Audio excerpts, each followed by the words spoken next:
It's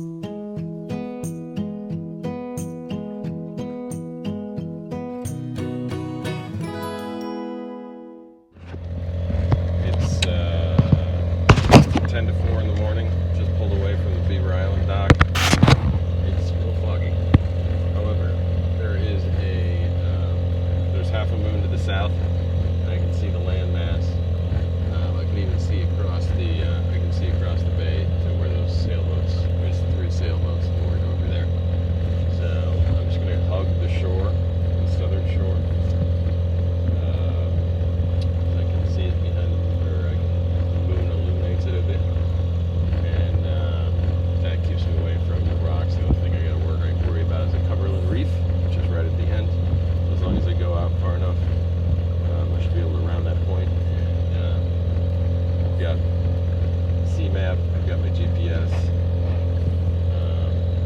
and I can see the South Shore, so we're going for it.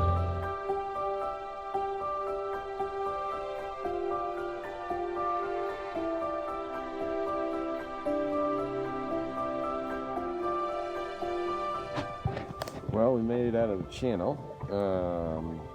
It was super foggy all the way out. Would not recommend it.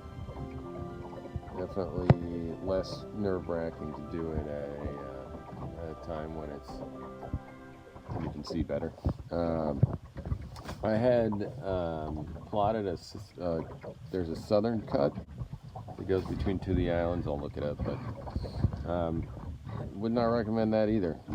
It was clear, so I could see the cut at the time that I started attempting it, and got into like 4-foot water real quick and turned it around because nope. So we went all the way out the channel right towards Rock of Ages, and then we just cut south. Bad news is there is wind. It's like maybe 5 knots right now. Oh, I gotta turn my weather sensor on.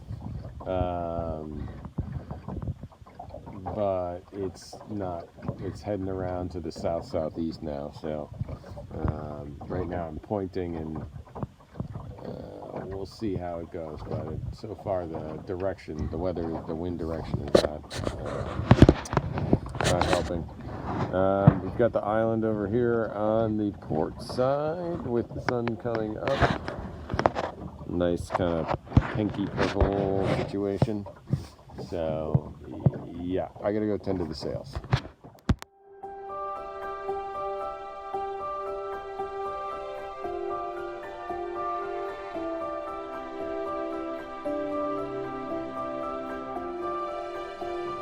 Okay, it's coming up on 11:30, about halfway across Lake Superior right now. Visibility still about a quarter of a mile to half a mile, depending upon the minute. Temperature has dropped. It's 44 degrees now. The barometer has gone down. It was 991 last night. It's 983 now. Wind has been increasing and slowly moving around to the west. So we're pretty much on the south. We're on basically on a run straight for the entrance lake for the Keweenaw waterway. Making about 4 knots. I've been motor sailing most of the morning. We were reaching speeds almost up to about 6 knots doing that, but right now it's just nice to not have the noise for a while. Especially everything buzzes, you know, like the motor vibrates just weird stuff through the boat, and that all makes weird noises. So, wind slack, a little slack right now. It's been up and down, but somewhere between 5 and 10 knots. So we're doing the weather sensor says 6.5 right now. So. Anyway, yeah, my feet are cold, but had some oatmeal, I've got some tea. There's nothing on the AIS. They're talking about possibly, it's hard to make out. It doesn't seem like they know what's going on, but might be a small craft advisory this afternoon.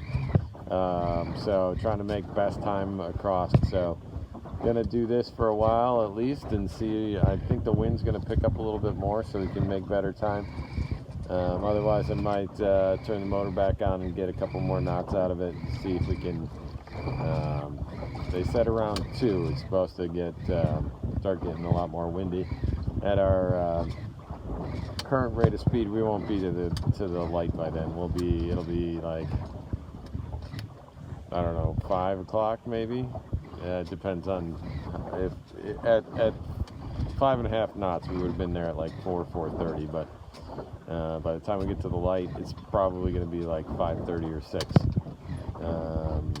Unless the wind picks up soon, in which case we can make a much better time and then maybe get in a little bit earlier. At any rate, not going to make that 2 o'clock, but then again, they've been wrong about pretty much everything else. There's supposed to be southwest winds, which we didn't get until about an hour ago, and that was supposed to be, so about 11 hours behind schedule on that. And there's not been much for rain. We had like maybe a few minutes of rain, so like no thunderstorms or whatever. They've got those predicted, but it's hard to get I think it's hard to get an accurate prediction for the middle of Lake Superior since all the weather stations are on the coasts. So probably listen to another one here soon, and then yeah, it'll be lunchtime actually coming up pretty soon. I got Randy steering, because why not? I've got the solar panel on. I'm trying to make it so that this morning with the waves coming on the beam and motoring, he was working pretty hard. So we were going through battery pretty quick. I got the solar panel out now. It's picking up and just enough, I think, to kind of keep up with him. It's been dropping. I've only lost 1% in like 2 hours, as opposed to, we were losing like 2% an hour before. So at the very least, we'll be able to keep up, and he can continue to steer for quite some time. Worst case scenario, do some hand steering. If the wind picks up a little bit and stays steady, I can actually just put the tiller clutch on and let it steer itself. But I'm trying to keep this heading. Just shortest distance between 2 points.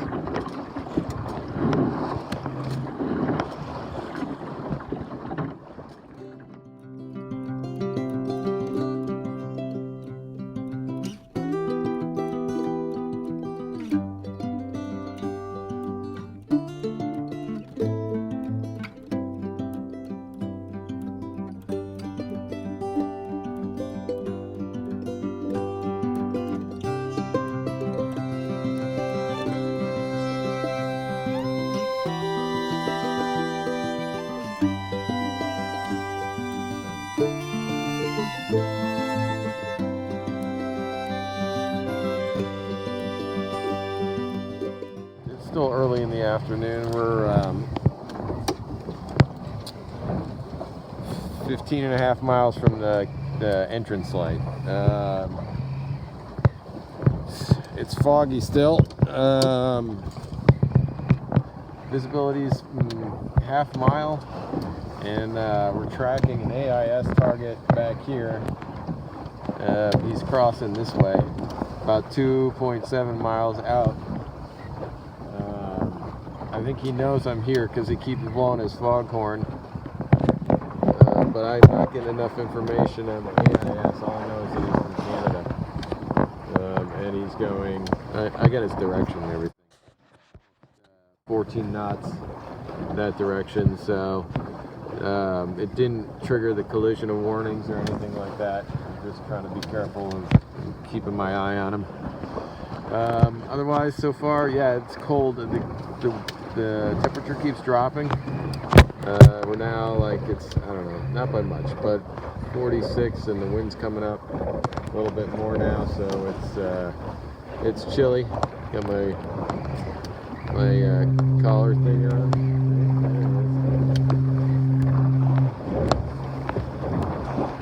So I'm just trying to stay warm and keep going this direction.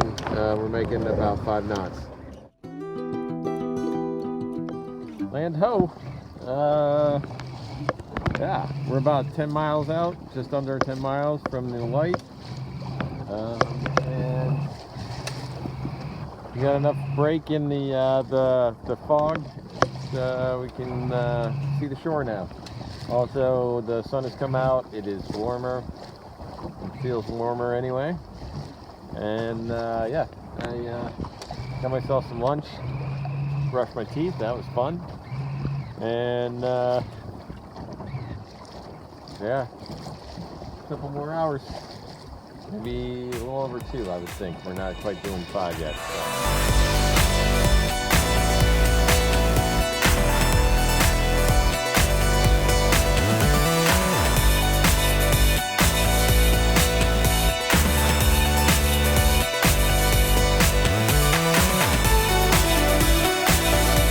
A whole damn tree right there.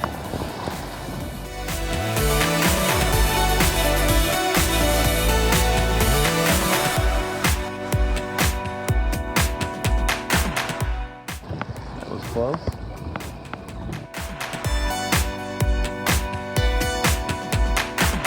Alright, we're 6 miles out. The Keweenaw entrance light is dead ahead. Winds are up to 15 knots. We are doing about 5 1/4. I've got the same plan I've had all day. Single reef main, full jib.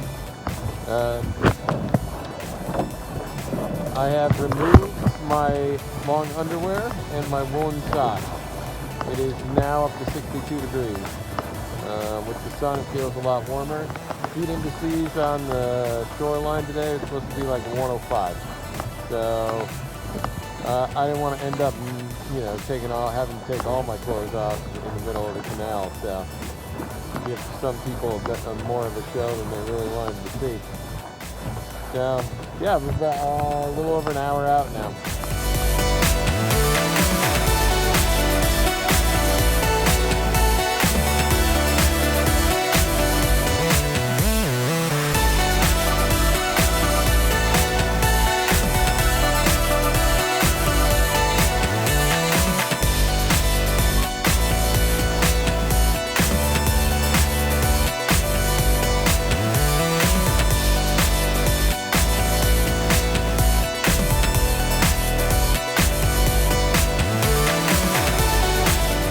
Inside the channel here, it's 83 degrees already.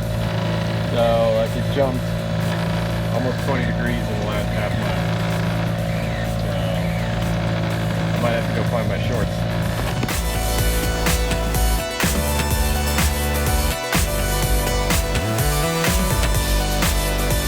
It is hot. I'm using a ton of fuel to get in here. Yeah, this facing like a 20 to 25 knot headwind coming in. Not sure if there is a small craft advisor. I didn't check, but we're in the channel anyway, so it doesn't really matter. But it does mean I'm using a lot of fuel to come in. I gotta peg it, otherwise I'm wandering all over the place.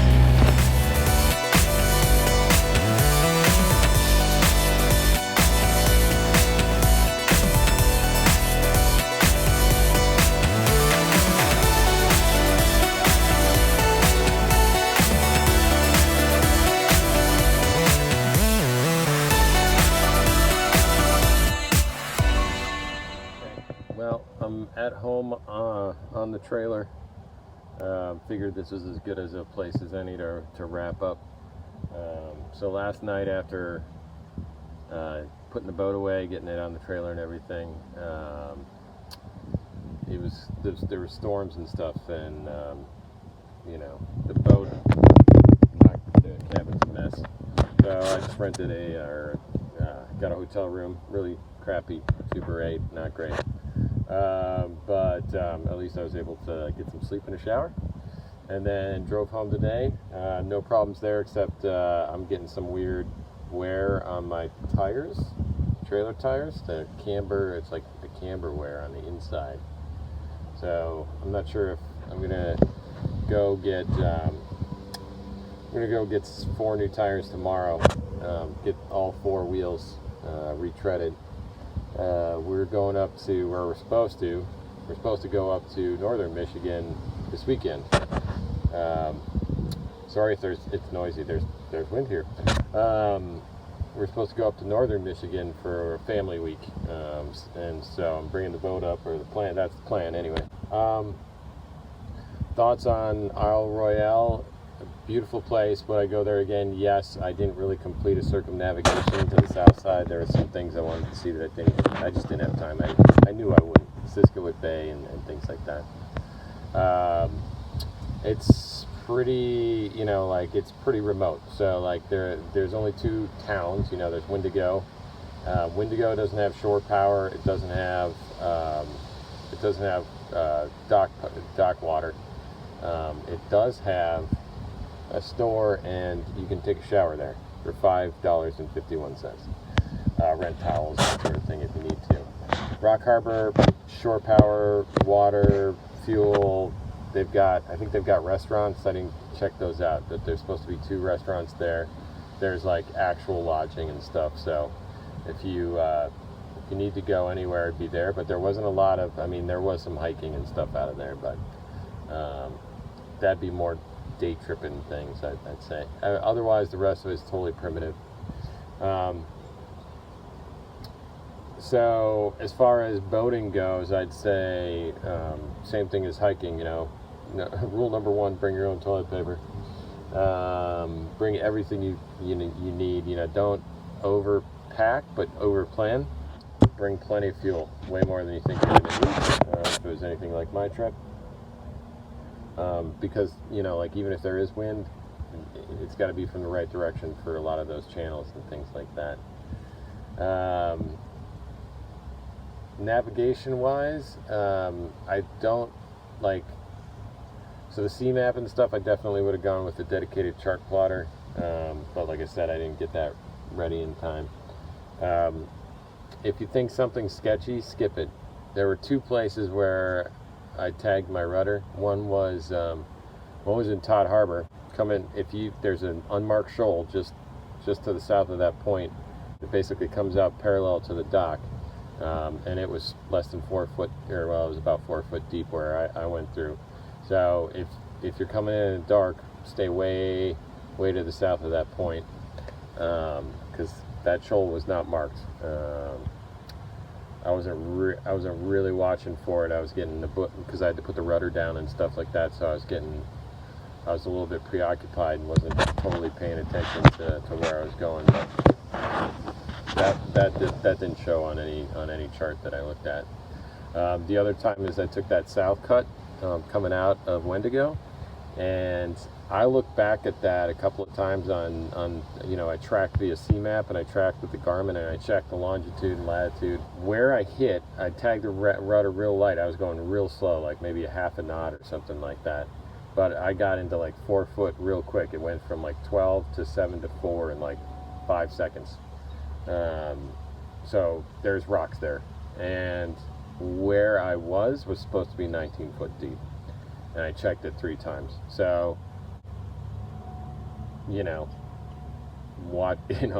if it's sketchy, definitely don't try it under dark. Don't try it in fog. Make sure you can see what you're doing. Don't trust the charts, man. They're not totally complete. They were pretty good, but they weren't totally complete. As far as people goes, we had that like fish fry with the IRBA. The boaters were cool, the rangers were cool, the townies were cool. In general, I found the hikers to not be very friendly. I don't know if it's just because the kind of people that are hiking at Isle Royale are sort of, antisocial, or they have some sort of antisocial tendency in the first place, because they're, like, it takes a certain kind of person to go just hike for weeks at a time. So other than that, maybe it was me. I don't know. I didn't really have an idea what I was going to do with this. I didn't even know I was going to do this. It just came to me when I was driving up that I should do something. So because when I looked, there was nobody I couldn't find anybody that had cruised. There's very little for people cruising the Great Lakes, as far as like YouTube videos and stuff like that. Not in the way that there are for like people doing transats and stuff like that. So I kind of felt like this was a cool one to do. A couple of weeks ago, I did one with a buddy of mine. We went in Lake Michigan and went up through Death's Door and went, cruised around Washington Island and stuff. And I wish that, in retrospect, I would have had more coming back from that, as far as video and stuff to show people, because, like, some stuff is just always local knowledge. A lot of the ports, harbors, and things like that are like places that people go in and out of, and they know it. But not a lot of people are doing like pocket cruising and traveling and stuff, so there's not a lot of information. I used the waterway guide. I don't know what it is. It's, like you can look it up. It's the waterway guide. I used that a ton on the Lake Michigan one. I didn't really use it at all. There wasn't much information about Isle Royale at all. So basically it was kind of exploring. I'm not a YouTube creator, but we'll take what we got here and put it out there, and maybe it's helpful for you. Anyway, that's what I got. Thanks for watching.